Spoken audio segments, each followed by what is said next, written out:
Welcome to Voodoo Whiskey Gaming, and this is my late review of Nioh 2. I played it on the PS4 because PS4 exclusive. So let's start with the story. You play as a character named Hide, who is a mute and happens to be a half-breed of a yokai and a human. You get wrapped up with other characters who have guardian spirits, not unlike yourself, during a secret war that is going on between demons and humans, and there's all sorts of other craziness going on. One thing you learn and can figure out pretty early on, so it's not really a spoiler, is that this is actually a prequel to the first Nioh. I gotta say, there is story to this game, but quite frankly, the story is not as engrossing because these kind of games, in my opinion, are never really about the story. There's some cool, details to the world. There's some cool lore and stuff like that, but the story isn't the driving factor. It's there just enough to have you a bit curious, but it's also not the most fulfilling part of the game. As for the audio, we'll start with the voiceover work, which I gotta say is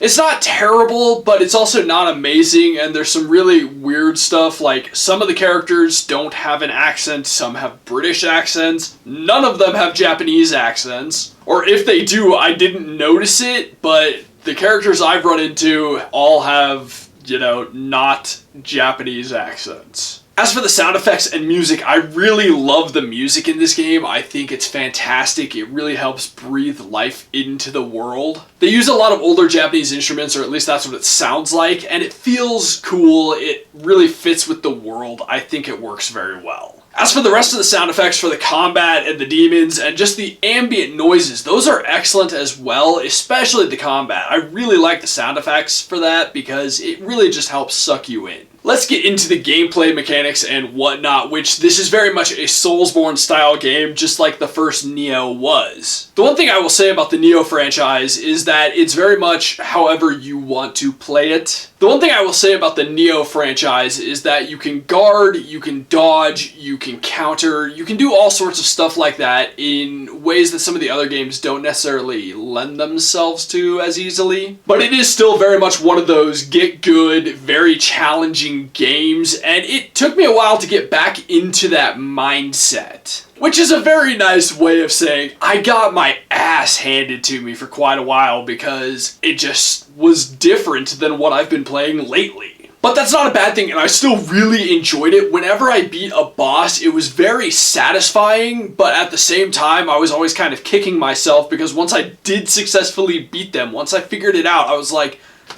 well shit, that was easier than I expected. Why didn't I do that the last 15 times? One thing I will say Nioh does very well, and I really enjoy about it, is it adds a looter element to it. You get a lot of different weapons, a lot of different armor, so it's not like you just find this one set that you then roll with through the rest of the game, or this one sword that you roll with through the rest of the game. As you level up, you will find other weapons, you will find better versions of that weapon. So like I said, it's really got that loot element to it, which I really enjoy. I think they also added some cool features, or at least things I don't really remember from the first game. I mean, a lot of it is similar in that, you have to really pay attention to your health, you have to manage your stamina, etc. But one of the cool things they do is because you are now a half yokai, you have this yokai form, which can lead to some really cool moves that can help whittle down your enemy, like their guard or their stamina, or even you can go into an attack mode with it, which is really cool. They also did some cool things with certain areas basically being infected by the yokai, so you have to go into them, and when you're in there, they really affect your stamina, so you have to fight really smart. But while you're in there, all the enemies are far more dangerous because of that, and you have to wipe out a certain enemy to cleanse that area. And of course, I love the boss battles in this game. I think those are really fantastic. The bosses are generally very large and very threatening, but they'll have their own unique combat styles and their own unique weaknesses, and some of them you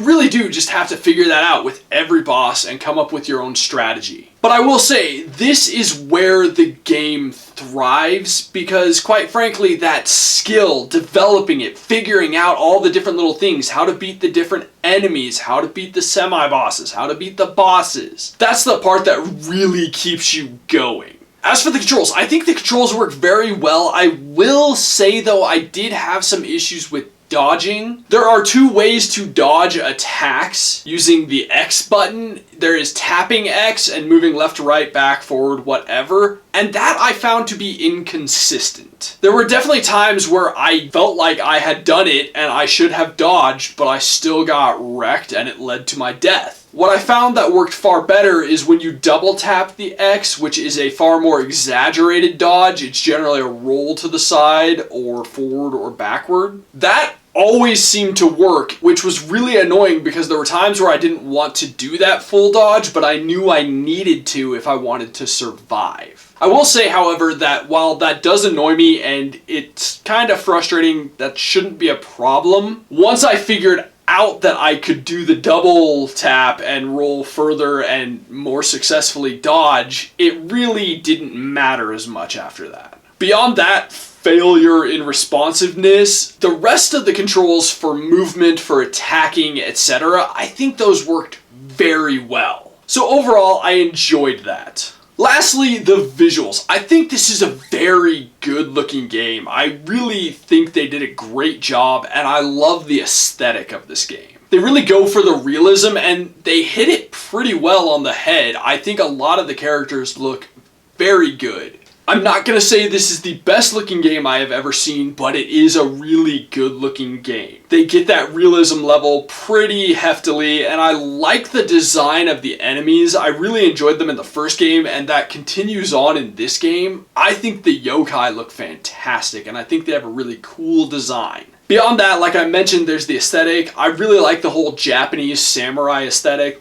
That's kind of something that I feel like has fallen to the wayside recently. I would love to see more games with that. Yes, I know we got Sekiro recently, and I know there's some other games coming up, but they're few and far between at this point. So to wrap this up, I really enjoyed Nioh 2, and if you need a fix for that get good, Soulsborne style, really hard, challenging game, this is a great game. In a lot of ways, Nioh 2, while it is very much that style of game, it has its own unique style and elements that make it fully worth playing. So I'm personally going to recommend it. I had a lot of fun with this game. I get my ass kicked by these games. I'm not going to sit here and tell you that I'm fantastic at them by any stretch. But yes, I recommend it. I really enjoyed it. Okay, so in the comments down below, why don't you tell me if you're a fan of Nioh, the franchise, as well as have you seen Castlevania Season 3 yet? And as always, thanks for watching. If you enjoyed the video, please hit that like button. And if you like what I'm doing in general, share, subscribe. Have a good one. They really go.